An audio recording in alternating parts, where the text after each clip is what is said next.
The rain had just stopped over Charleston, South Carolina. The sidewalk still shimmered under the street lamps, and the last gold of evening clung to the sky like it was not ready to leave.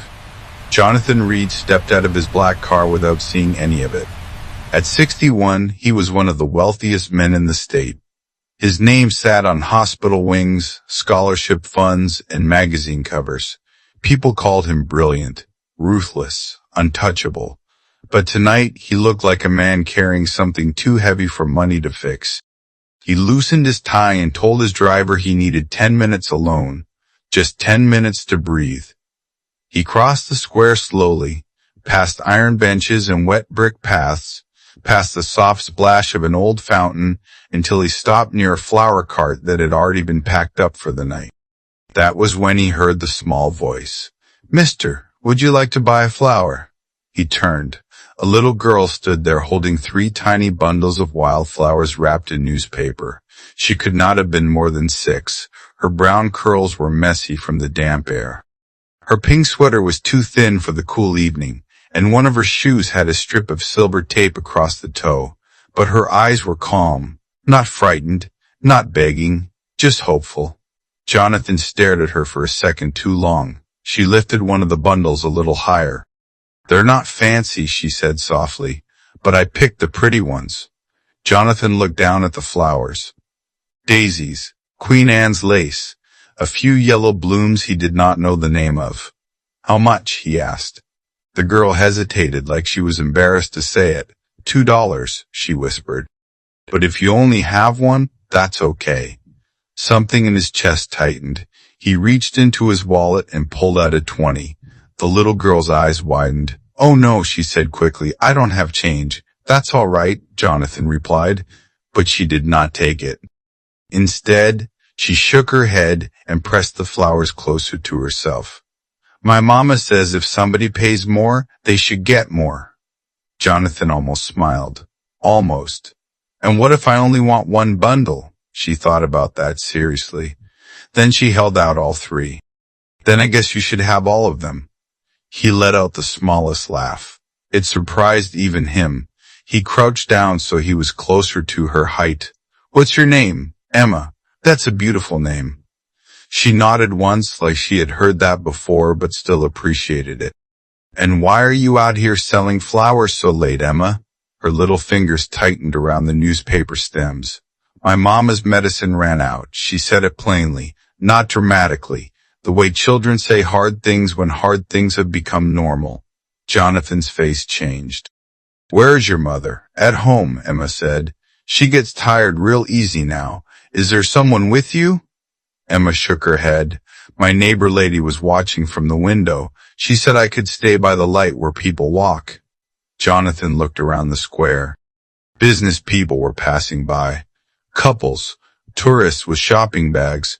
Nobody had stopped, nobody had asked. He looked back at Emma. "And how long have you been out here?" "Since the church bells rang 6 times. It was nearly 9. He looked at the flowers in her hand again. Then at the thin sweater. Then at the taped shoe. "Have you eaten dinner?" Emma gave a small shrug. "I had crackers at lunch." Jonathan stood up immediately. "Come with me." She didn't move. He stopped himself, softened his voice. "We're going to get you something warm to eat, and then you're going to take me to your mother, all right?" Emma searched his face with quiet seriousness that did not belong on such a young child. Then she asked, "Are you kind?" Jonathan was caught off guard. "I'm trying to be." Emma nodded. "That counts." She slipped her tiny hand into his, and for reasons he could not explain, that simple act nearly broke him. 10 minutes later, they sat inside a small diner on the corner. Emma had tomato soup, grilled cheese, and a glass of milk. She ate slowly, neatly, as if trying not to take up too much space in the world. Jonathan sat across from her, untouched coffee cooling in front of him. He had spent the day in court, not criminal court, family court, the kind that left deeper bruises. 3 months earlier, his only daughter, Claire, had died in a car accident on a rain-slick road outside Atlanta. 34 years old. A teacher. Gentle. Funny. the one person in the world who had loved him without needing anything from him. Since her funeral, Jonathan had moved through life like a man underwater. Meetings meant nothing. Food tasted like paper. Even his mansion had become unbearable, too quiet, too polished, too empty. And now here he was, watching a 6-year-old girl dip grilled cheese into soup like it was the finest meal on earth.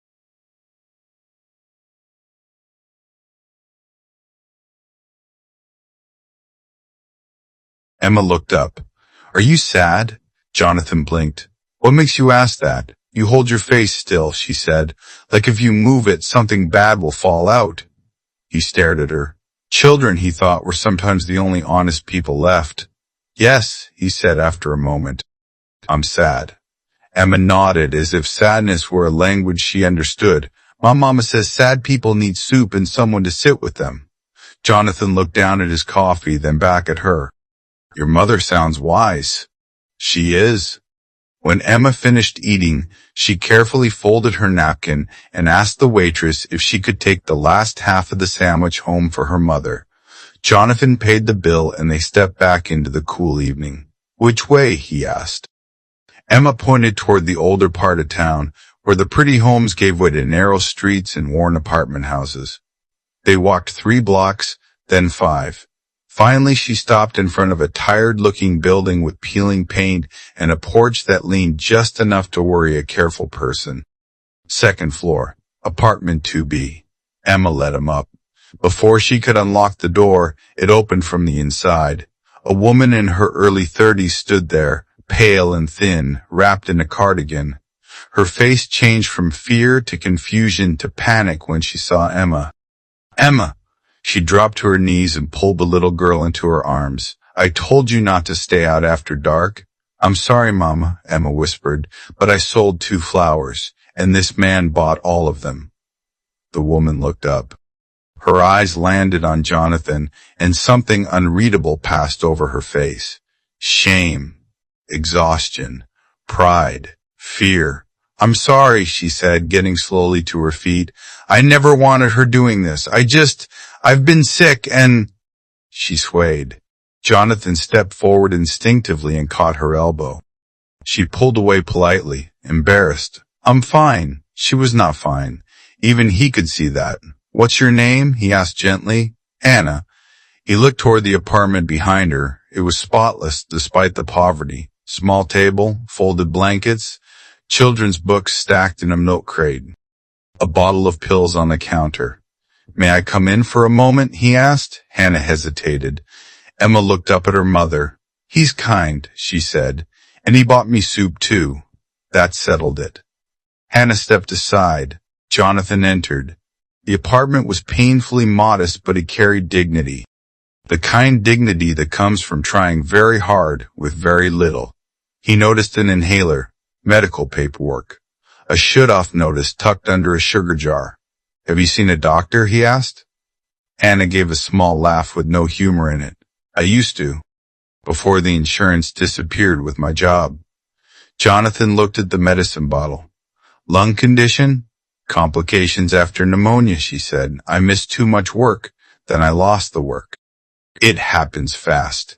Emma climbed onto a chair near her mother and set the wrapped half sandwich in front of her like an offering. "I saved this." Anna kissed the top of her daughter's head. Jonathan turned away for a second, pretending to study the window. He was not used to rooms like this anymore, but once, long ago, he had known them. His own mother had cleaned motel rooms and skipped meals so he could eat.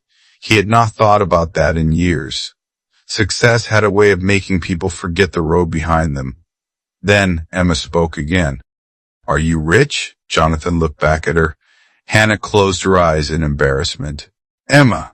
"It's all right," Jonathan said. He considered the question. "Yes," he answered. "I suppose I am." Emma tilted her head. "Then maybe God sent you on purpose." The room went still. Jonathan actually felt the words land, not because he was especially religious. He wasn't, not anymore, but because of the way she said it, not as flattery, not as manipulation, as simple fact. Anna gave a tired smile. "She says things like that." Emma looked at Jonathan carefully. My mama says, when help comes, you should not be too proud to open the door. Jonathan swallowed. Then he did something he had not done in a very long time. He sat down in the worn kitchen chair and spoke plainly. My daughter died 3 months ago, he said. Hannah's expression softened. I'm so sorry. So am I, he said, and I don't think I've known what to do with that. Emma slipped off her chair, walked over, and placed one tiny flower bundle on the table in front of him. For you're sad, she said. That was it.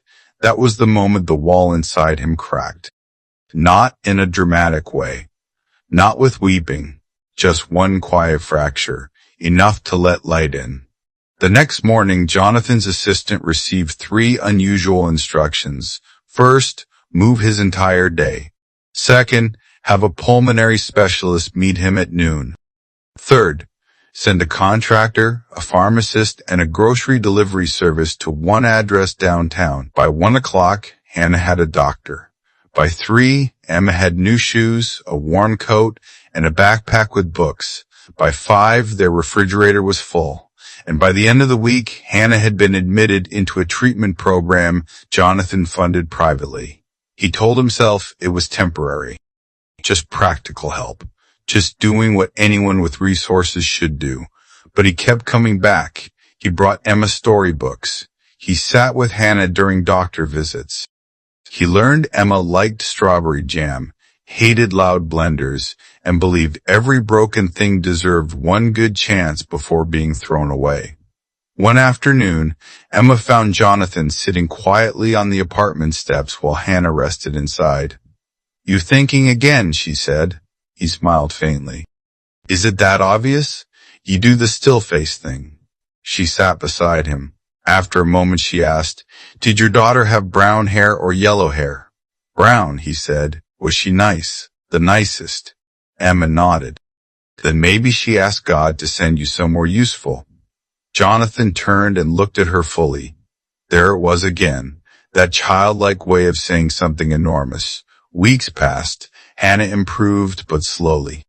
One evening, Jonathan arrived with takeout and found eviction papers taped to the apartment door. Old debt. Final notice. Hannah stood inside, trying not to cry in front of Emma. I can fix this, Jonathan said immediately. Hannah shook her head. You've already done too much. No, he said softly. I've done less than I should have my whole life. She looked at him then, really looked at him. Not as a rich man, not as a savior, as a lonely man trying to become someone better before it was too late. That night he paid the balance, but he did more than that. He bought a small white house on the edge of town. Nothing flashy, a porch swing, a little fenced yard, a magnolia tree out front. When he showed it to them, Emma ran through every room like she had stepped into a dream. Is this really ours? She whispered. Jonathan looked at Hannah. Only if you'll let it be. Hannah's eyes filled. I can't repay you. He shook his head. That's not what this is. For the first time in months, maybe years, Jonathan felt something warm settle inside him. Not success. Not relief. Something better. Belonging. Autumn came, then Christmas lights, then colder mornings and fuller days. Hannah gained strength. Emma gained laughter. And Jonathan, who had once eaten alone at a 14-seat dining table, now found crayons in his coat pocket and children's songs stuck in his head. One Sunday, Emma insisted he come to church with them. He had not been in one in decades, but he went. He sat stiffly at first, uncomfortable in the wooden pew, uncertain what he believed anymore. Then during the last hymn, Emma climbed beside him, slipped her hand into his, and sang 2 words off key and with complete confidence. Jonathan bowed his head, not because he suddenly had all the answers, but because for the first time since Claire died, he did not feel abandoned by life. He felt led through it. Months later, at a school spring program, Emma stood on a small stage in a paper flower crown and spotted him in the audience. She waved before the music even started. The other parents laughed. Jonathan laughed too. Afterward, she ran into his arms. Did I do good? You did perfect. She leaned back and studied his face.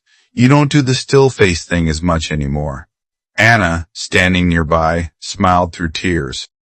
That evening, the three of them sat on the porch of the little white house while the sunset turned the sky pink and gold. Emma rested against his side, half asleep. Hannah rocked gently in the swing, and Jonathan finally spoke the truth he had been carrying quietly for months. I thought I was helping you, he said. Hannah looked over. You were? He shook his head slowly. No, I mean yes, but that's not the whole truth. He glanced down at Emma. You and this little girl saved me. Hannah's eyes softened. Emma opened one sleepy eye.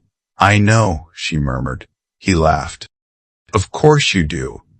She snuggled closer and whispered, sometimes rich people are just poor people with bigger houses until somebody loves them right. Jonathan closed his eyes. There are moments in life that do not look important when they begin. A pause beside a fountain. A child with wildflowers. A $2 question. A tiny hand in yours. And yet those are the moments that divide a life into before and after. Before, Jonathan Reed had wealth, power, and a name people respected. After, he had something heaven must have considered far more urgent, a reason to wake up, a place to bring his grief, and two people who made his vast, empty world feel like home. So if you have ever believed your life is too broken, too lonely, or too far gone to be changed, remember this. Sometimes the miracle does not arrive with thunder. Sometimes it stands under a street lamp in a taped-up shoe holding a bundle of wildflowers and asks softly, Mister, would you like to buy a flower? And if you are wise enough to stop walking long enough to listen, it may just hand your heart back to you.